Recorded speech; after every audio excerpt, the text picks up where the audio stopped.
It was a closer fight than I was expecting it to be, but Mick Parkin still comes out victorious over Muhammad Usman and cashes our lock of the night play at minus 140. And now making that back-to-back UFC victories where we're getting back on track with the lock of the night plays. Unfortunately, we split the four total events that happened last weekend and go 2-2 on our lock of the night plays. And that now brings our record to 18-12 on the year for minus 15.67 units and minus 10% ROI. So the ROI sticking roughly around the same even after going 2-2 this past week, but we got to get that momentum going back up, not just for the UFC. Obviously, that's what people care about most, as that's what you guys normally come to your boy for. So that's okay over the last couple of events. But in terms of, getting that back into the black and then into the green, and got to really round out the rest of the regional tape as well. And I'm hoping to do so as we have a total of 4 events this weekend as well. ACA, LFA, and Cage Warriors going down this weekend on top of the UFC Atlantic City card. So if you're looking for breakdowns for those other cards, you can find that strictly on the Patreon page, where I'll be doing written breakdowns for every single matchup and providing plays for those as well. So if you want a little bit more than just the UFC, you guys can catch those breakdowns over there. All right. Let's not waste any further time, and let's get right into the top three lock of the night candidates that I have for you guys. A reminder, even though I have them as a candidate, it doesn't necessarily mean that I'm actually betting on them or making them a play. The whole thing is that I only pick one of these candidates to be the lock of the night. And if you want to find out which one I actually did go with, you can check out the Lock of the Night Patreon page for that as well. All right, let's get right into it. First one up that we got, I believe it's going to be the second fight of the night between Jacob Malcun and Andre Petroski. Now you got Malcun coming in now at minus 230, taking a little bit of steam over the last 24 hours as he's closer to that minus 200 range yesterday. Both guys are grapple heavy fighters, but it is the gas tank output and activity of Malcun which will reign supreme in this matchup.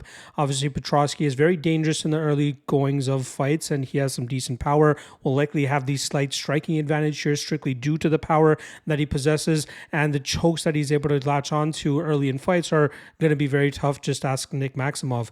But specifically speaking about that Nick Maximov fight, if you guys remember, Maximov was a pretty solid favorite going into that fight, and a lot of people expected him to go out there and grind out Petroski over 3 rounds, but Petroski was able to catch him in something.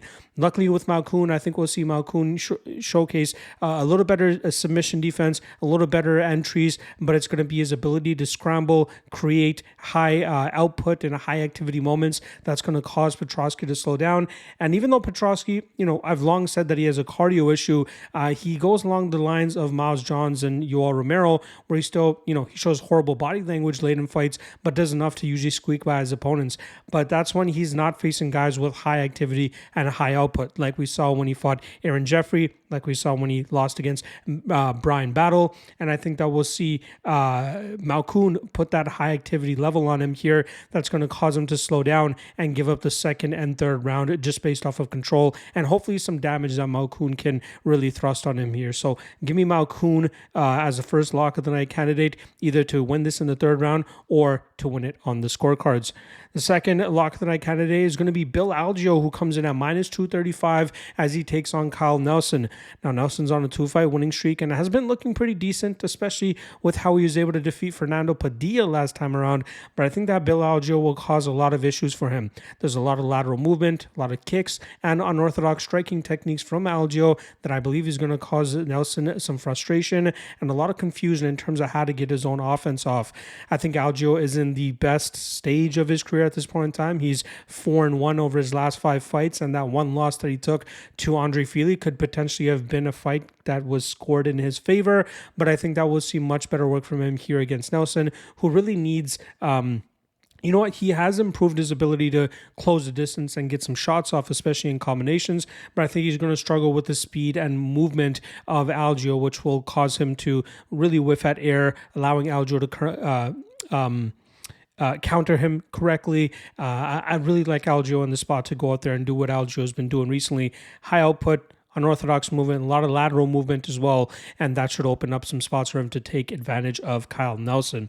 The third and final lock of the night candidate is going to be Lupita Godinez, who comes in at minus 200 as she takes on a dangerous Verna Jandiroba. However, I think that we'll see Godinez's wrestling background come in to help her here, especially with the defensive aspect of things, as she should be able to keep this fight upright.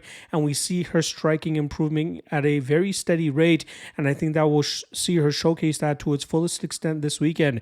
Jandiroba is a high-level BJJ black belt, but I haven't been truly impressed with her takedowns, although she was successful with those against Angela Hill and Marina Rodriguez. But luckily for Lupita, she has a much more credentialed background in the wrestling game than what we've seen from Rodriguez and Hill in the past. So I'm willing to trust Godinez's takedown defense to keep this fight upright, and then from there she should absolutely batter Jandiroba on the feet.